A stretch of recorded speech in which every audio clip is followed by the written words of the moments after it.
ದೇವರ ಫೋಟೋ ಹಾಕಿ ಹೆದರಿಸಿದ್ದಾಯಿತು, ಭಿತ್ತಿಪತ್ರ ಅಂಟಿಸಿ ಜಾಗೃತಿ ಮೂಡಿಸಿದ್ದಾಯಿತು, ದಂಡ ಹಾಕಿ ಬಿಸಿ ಮುಟ್ಟಿಸಿದ್ದೂ ಆಯಿತು. ಇಷ್ಟಾದ್ರೂ ಜನ ಮಾತ್ರ ಪಾಠ ಕಲಿತಲೇ ಇಲ್ಲ. ಆ ಕಾಂಪೌಂಡ್ ಬಳಿಯೇ ಮೂತ್ರ ವಿಸರ್ಜನೆ ಮಾಡಿ ನಗರದ ಸೌಂದರ್ಯ ಹಾಳು ಮಾಡ್ತಿದ್ರು. ಇದರಿಂದ ರೋಸಿ ಹೋಗಿದ್ದ ಮೈಸೂರು ಪಾಲಿಕೆ ಹೊಸ ಐಡಿಯಾ ಮಾಡಿದೆ.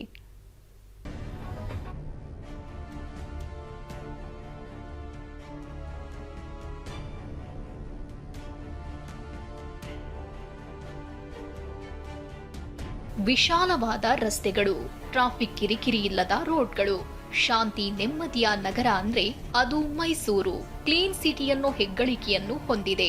ಆದರೆ ಇದೇ ಕ್ಲೀನ್ ಸಿಟಿಗೆ ಬಯಲು ಮೂತ್ರ ವಿಸರ್ಜನೆ ಕಂಟಕವಾಗಿತ್ತು. ಈ ಕಂಟಕ ನಿವಾರಣೆಗೆ ಮೈಸೂರು ಮಹಾನಗರ ಪಾಲಿಕೆ ಡಿಫರೆಂಟ್ ಐಡಿಯಾ ಮಾಡಿದೆ. ಮೈಸೂರಿನ ಕೇಂದ್ರ ಬಸ್ ನಿಲ್ದಾಣದ ಮುಂಭಾಗ ಇರೋ ಕಾಂಪೌಂಡ್ ಇದು. ಬಸ್ ಇಳಿದು ಬರೋ ಜನ, ಈ ರಸ್ತೆಯಲ್ಲಿ ಓಡಾಡೋ ಜನ ಇದೇ ಕಾಂಪೌಂಡ್ ಬಳಿ ಬಂದು ಮೂತ್ರ ವಿಸರ್ಜನೆ ಮಾಡ್ತಿದ್ರು. ಪಕ್ಕದಲ್ಲೇ ಸಾರ್ವಜನಿಕ ಶೌಚಾಲಯ ಇದ್ರೂ ಬಳಸಿಕೊಳ್ಳದೆ ಬಯಲಿನಲ್ಲೇ ಗಲೀಜು ಮಾಡ್ತಿದ್ರು. ಎಷ್ಟೇ ಜಾಗೃತಿ ಮೂಡಿಸಿದ್ರೂ ಜನ ಪಾಠ ಕಲಿತಿರ್ಲಿಲ್ಲ. ಹೀಗಾಗಿ ಈ ರಸ್ತೆ ಗಬ್ಬೆದ್ದು ನಾರುವಂತಾಗಿತ್ತು.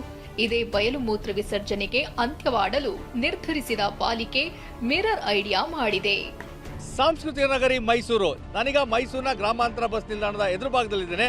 ನೀವು ನೋಡ್ತಾ ಇರುವಂತದ್ದು ನನ್ನ ರಿಫ್ಲೆಕ್ಷನ್ ಅನ್ನ, ಅಂದ್ರೆ ಈ ಒಂದು ಗೋಡೆ ಏನಿತ್ತು, ಈ ಗೋಡೆಯಲ್ಲಿ ಬಂದಂತಹ ಸಾರ್ವಜನಿಕರು ಮೂತ್ರ ವಿಸರ್ಜನೆ ಮಾಡುವಂತಹ ಕೆಲಸವನ್ನ ಮಾಡ್ತಾ ಇದ್ರು. ಹೀಗಾಗಿ ಈ ಒಂದು ಸ್ಥಳ ಗಬ್ಬೆದ್ದು ನಾರ್ತಾ ಇತ್ತು. ರಾಜ್ಯದಲ್ಲೇ ಮೊದಲ ಬಾರಿಗೆ ಅಂತ ಹೇಳ್ಬೋದು ಇಲ್ಲಿದ್ದಂತಹ ಗೋಡೆಗೆ ಈ ರೀತಿಯಾದಂತಹ ರಿಫ್ಲೆಕ್ಟರ್ ಅನ್ನ ಅಳವಡಿಸಿರುವಂತದ್ದು.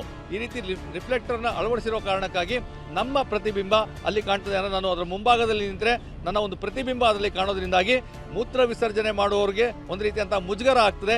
ಆ ಕಾರಣಕ್ಕಾಗಿ ಈ ಒಂದು ಸ್ಥಳದಲ್ಲಿ ಮೂತ್ರ ವಿಸರ್ಜನೆಯನ್ನ ಮಾಡೋದಿಲ್ಲ ಅನ್ನೋ ಕಾರಣಕ್ಕಾಗಿ ಈ ರೀತಿಯಾದಂತಹ ರಿಫ್ಲೆಕ್ಟರ್ ಗಳನ್ನ ಅಳವಡಿಸಲಾಗಿದೆ. ಅಷ್ಟಕ್ಕೂ ಈ ಕಾಂಪೌಂಡ್ ವಿಶೇಷತೆ ಏನು, ಇದರಿಂದ ಬಯಲು ಮೂತ್ರ ವಿಸರ್ಜನೆ ತಡೆಗಟ್ಟೋದು ಹೇಗೆ ಅನ್ನೋದನ್ನ ನೋಡೋದಾದ್ರೆ, ಕಾಂಪೌಂಡ್ಗೆ ಕನ್ನಡಿ ಮಾದರಿ ರಿಫ್ಲೆಕ್ಷನ್ ಅಳವಡಿಕೆ ಮಾಡಲಾಗಿದೆ. 80 ಮೀಟರ್ ಕಾಂಪೌಂಡ್ಗೆ ಸ್ಟೇನ್ಲೆಸ್ ಸ್ಟೀಲ್ ರಿಫ್ಲೆಕ್ಷನ್ ಹಾಕಲಾಗಿದೆ.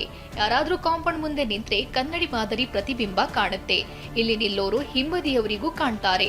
ಹೀಗಾಗಿ ಇದ್ರ ಮುಂದೆ ವಿಸರ್ಜನೆ ಮಾಡಲು ಜನ ಹಿಂದೇಟು ಹಾಕಲಿದ್ದಾರೆ. ಇನ್ನು ಕನ್ನಡಿಯ ಸುತ್ತ LED ಲೈಟ್ ಕೂಡ ಅಳವಡಿಕೆ ಮಾಡಲಾಗಿದ್ದು, ರಾತ್ರಿ ಸ್ಟ್ರೀಟ್ ಲೈಟ್ ಆನ್ ಆಗ್ತಿದ್ದಂತೆ ಬಲ್ಬ್ ಕೂಡ ಆನ್ ಆಗಲಿದೆ. ಹೀಗಾಗಿ ರಾತ್ರಿಯೂ ಇಲ್ಲಿ ಮೂತ್ರ ವಿಸರ್ಜನೆ ಬಂದ್ ಆಗಲಿದೆ. ಸುಮಾರು 9.5 ಲಕ್ಷ ವೆಚ್ಚದಲ್ಲಿ ಈ ಯೋಜನೆ ಜಾರಿಗೆ ತರಲಾಗಿದೆ. ರಾಜ್ಯದಲ್ಲಿ ಮೊದಲ ಬಾರಿಗೆ ಮೈಸೂರಿನಲ್ಲಿ ಈ ಯೋಜನೆ ಜಾರಿಗೆ ತರಲಾಗಿದ್ದು, ನಗರ ಪಾಲಿಕೆಯ ನೂತನ ಪ್ಲಾನ್ಗೆ ಸಾರ್ವಜನಿಕರಿಂದ ಮೆಚ್ಚುಗೆ ವ್ಯಕ್ತವಾಗಿದೆ. ರಾಮ್, TV9 ಮೈಸೂರು.